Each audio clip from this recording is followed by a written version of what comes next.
زمین پر انسانوں سے پہلے اللہ کی ایک مخلوق رہتی تھی جسے جنات کہا جاتا ہے۔ جب جناتوں نے زمین پر فساد، خرافات اور گناہ کے کام بڑھا دیے تو اللہ تعالیٰ نے فرشتوں کو حکم میں دیا کہ اس فساد کو ختم کر دیا جائے۔ اللہ کے حکم میں سے فرشتوں نے زمین پر موجود تمام جناتوں کو ختم کر دیا، لیکن انہی میں سے ایک جن کا بچہ زمین پر بچ گیا۔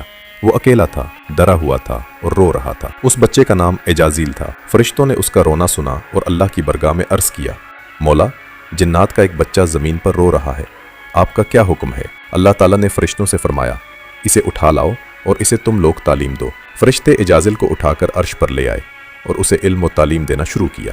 جلد ہی علم کے میدان میں اجازل فرشتوں سے بھی آگے نکل گیا۔ یہ دیکھ کر فرشتے پھر اللہ کے بارگاہ میں حاضر ہوئے اور عرض کیا، مولا، یہ تو ہم لوگوں سے بھی زیادہ علم والا ہو گیا ہے۔ یہ سن کر اللہ تعالیٰ نے فرشتوں سے فرمایا، اگر ایسی بات ہے تو تم اس سے تعلیم حاصل کرو۔ اجازل کے لیے ایک خوبصورت جھولا بنایا گیا۔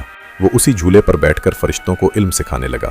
اجازل اب معلم میں ملکوت یعنی فرشتوں کا استاد بن گیا، لیکن اللہ کی عطا کی ہوئی عزت پا کر اجازل شکر گزار بننے کے بجائے گھمنڈی بن گیا۔ اسی دوران اللہ تعالیٰ زمین پر اپنا خلیفہ بنانے کا فیصلہ کیا۔ خلیفہ اول یعنی حضرت آدم علیہ السلام کو وجود میں لانے کے بعد اللہ نے فرشتوں کے ساتھ ساتھ اجازل کو بھی حضرت آدم کو سجدہ کرنے کا حکم دیا۔ فرشتوں نے اللہ کا حکم مانتے ہوئے حضرت آدم کو سجدہ کر لیا، لیکن اجازل اپنے علم اور عبادت کے گھمنڈ میں بولا، میں آگ سے بنا ہوں اور آدم مٹی سے بنا ہے۔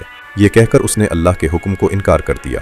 اسی نافرمانی اور تکبر کی وجہ سے اللہ تعالیٰ نے اجازل کو ابلش، شیطان بنا کر اپنی بارگاہ سے نکال دیا۔ یاد رکھو، عرش سے فرش تک جتنے بھی گھمنڈی ہیں سب ابلش کے جماعت میں ہوں گے۔